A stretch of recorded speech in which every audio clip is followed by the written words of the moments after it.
तो हेलो बच्चों, आप सभी का स्वागत है आपकी अपनी ई पाठशाला में। तो आज हम स्टार्ट करने वाले हैं अपनी एक्सरसाइज नंबर 5.2 का पार्ट नंबर 7, जिसमें हम सॉल्व करेंगे 10th और 11th क्वेश्चन। तो चलिए हम स्टार्ट करते हैं। उससे पहले आपको हमें इंस्टाग्राम, फेसबुक, टेलीग्राम और ट्विटर पे फॉलो करना है, जो कि हम जो भी आपके लिए इंपॉर्टेंट इन्फॉर्मेशन डालते हैं वो आप तक आसानी से पहुँच सके। तो चलिए हम स्टार्ट करते हैं और देखते हैं अपने क्वेश्चन नंबर 10th में क्या बोलता है। तो क्वेश्चन नंबर 10th बोल रहा है The 17th term of an AP exceeds its 10th term by 7।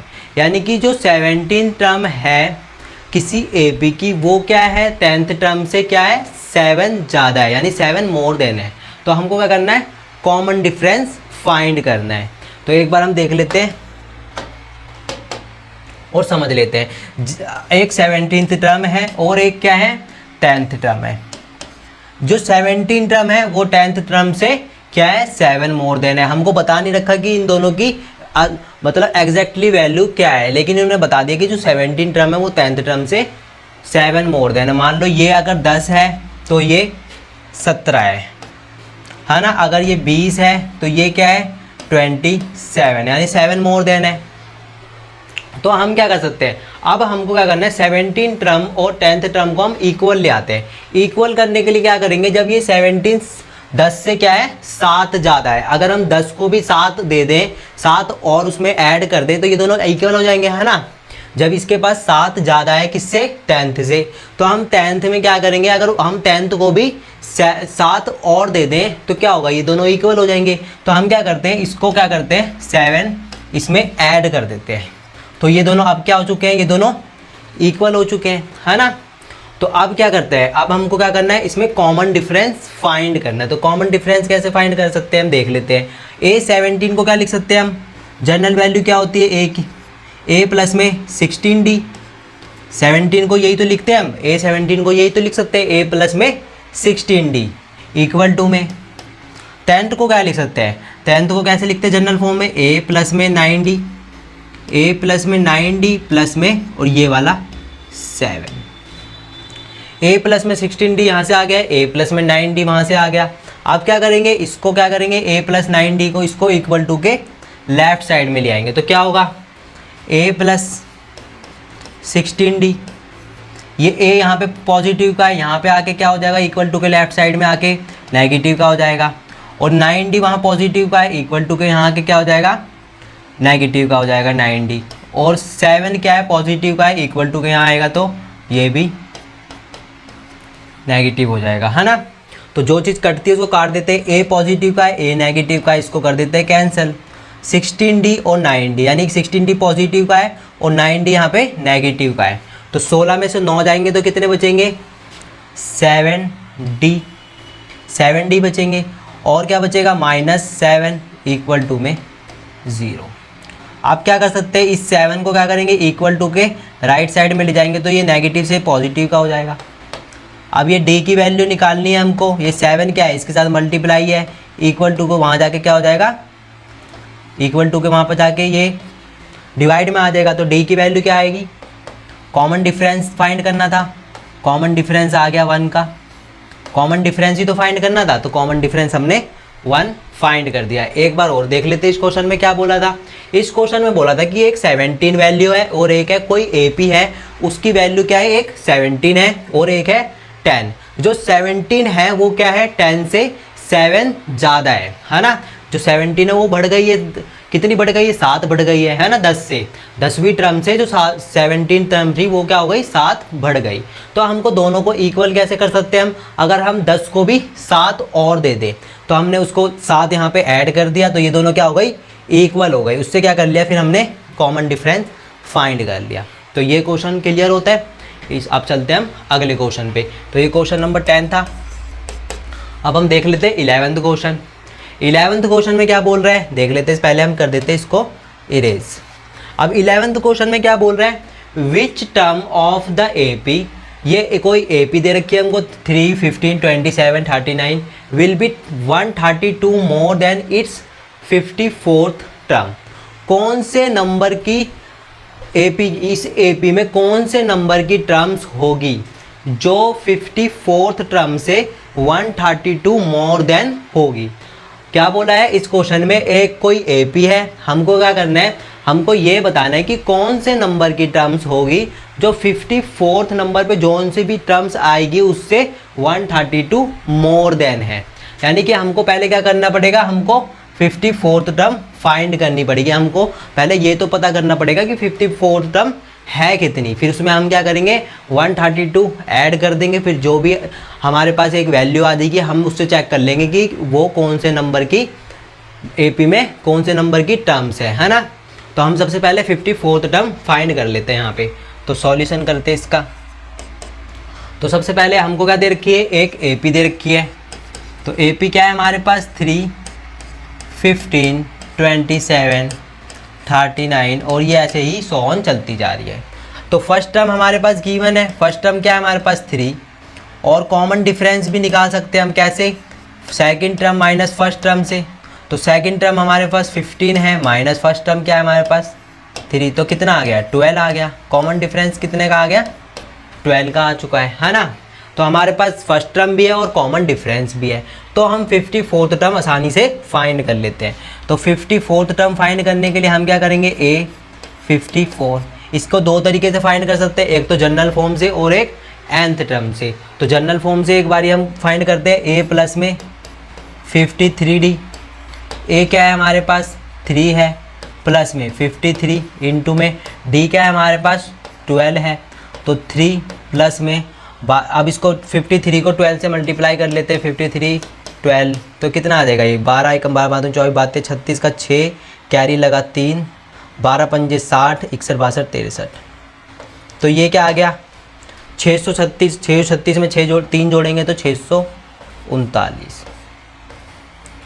हम पे जो 54th टर्म आई है हमारी 54th टर्म आई है वो कितनी आई है, 54th टर्म हमारी आई है 639। तो हमको पता चलेगा कि जो हमारी 54th टर्म है वो क्या है 639। और एक 54th टर्म फाइंड करने का एक तरीका और होता है तो हम यहाँ देख लेते हैं। 54th टर्म फाइंड करनी है, हमको क्या करना पड़ेगा, a प्लस में n-1 इंटू में d। a की वैल्यू है हमारे पास प्लस नंबर ऑफ टर्म्स क्या है 54 माइनस में 1 इंटू में d भी हमारे पास। तो ये क्या होगा 3 प्लस में 53 इंटू में 12। एक हम इस तरीके से ही फाइंड कर सकते हैं है ना। तो ये कितना आएगा 639, वही आने वाला है। एक तरीका तो हमारा ये है 54th टर्म फाइंड करने का, कोई सी भी नंबर की टर्म्स फाइंड करने का एक तरीका तो ये हो गया हमारा, और एक तरीका हमारी जनरल फॉर्म्स में जो हम लिखते हैं। तो इसको कर देता हूँ मैं रेज। तो हमारे पास 54th टर्म भी आ चुकी है अब है ना। अब हमको फाइंड कर, अब हमको क्या देखना है कि जो अगर हम 50 कौन से नंबर की टर्म्स बतानी है हमको, हम कौन से नंबर की टर्म्स है यही तो बताना है, कौन से नंबर की टर्म्स है जो 54th टर्म से क्या है 132 मोर देन है। तो देख लेते हैं 54 टर्म क्या आई है हमारी 639 प्लस में 132। तो 9 10 11 का 1 हासिल लगा 1 3 और 3 6 7 और 6 और 1 7, यानी कि जो भी टर्म होगी हमारी वो क्या होगी 771 कौन से नंबर की टर्म्स है। अगर वही टर्म तो पता करनी है हमको कि कौन से नंबर की टर्म्स है जो 54th टर्म से 132 मोर देन है। तो हमारे पास nth की वैल्यू भी आ चुकी है ना। अब हम क्या करते हैं, अब हम फॉर्मूला लगाते हैं अपना nth का, a प्लस में n-1 इंटू में d। तो an की वैल्यू क्या है हमारे पास 771 इक्वल टू में a की वैल्यू क्या है हमारे पास 3 प्लस में नंबर ऑफ टर्म्स हमको फाइंड करना है इंटू में कॉमन डिफरेंस हमारे पास 12 का है। तो अब क्या कर सकते हैं हम 771 ये 3 क्या है यहाँ पे इक्वल टू के, अब ये राइट साइड में तो क्या है ये पॉजिटिव का है, लेफ्ट साइड में आएगा तो नेगेटिव का बन जाएगा इक्वल टू में n-1 इंटू में 12, यही आने वाला है। अब हम क्या करेंगे 771 में से 3 माइनस कर देते हैं, 11 में से 3 जाएंगे तो क्या बचेगा 8 6 7 768 इक्वल टू में n-1 इंटू में 12। ठीक है, अब क्या करेंगे ये जो 12 है, ये जो 12 है यहाँ पे क्या है मल्टीप्लाई में, ये क्या करेगा यहाँ पे आके डिवाइड में आ जाएगा। तो इसको डिवाइड में कर देते हैं। तो अब हमने इसको डिवाइड में कर देंगे तो क्या हो जाएगा यहाँ पे सॉल्व कर लेते हैं इसको। तो 768 अपॉन में 12 इक्वल टू में n-1, यही बच गया। 12 एक कम 12, 12 पंजे 60, 12 छिक 72 हो जाएगा, छिक 72 और 4 गया 12 एक कम 12, 12 24, 12 36, 12 चौक 48। तो यही आ गया 64 इक्वल टू में n-1। अब क्या होगा, तो n-1, ये -1 क्या है यहाँ पे, इक्वल टू के राइट साइड में, माइनस का इक्वल टू के लेफ्ट साइड में ले आओ, क्या बन जाएगा, प्लस का बन जाएगा, इक्वल टू में n। तो n की वैल्यू क्या आएगी, 65। तो ये क्या आ गया, जो 65th टर्म है, यानी कि जो इस AP की 65th टर्म है वो क्या है, 54th टर्म से 132 मोर देन है ना। अभी तक हमने क्या करा, यहाँ पे nth टर्म हमने फाइंड कर लिया था कि कितनी आई थी, 771।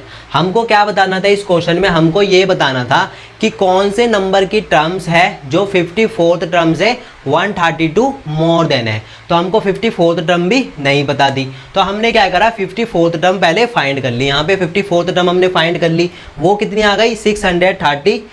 तो हमको पता चल गया कि 54th टर्म क्या है, 639। फिर हमने क्या करा, उसमें 132 ऐड कर दिया, तो हमारे पास क्या आ गया, 771। यानी कि हमको पता चल गया जो भी nth टर्म क्या आएगी हमारी, 771।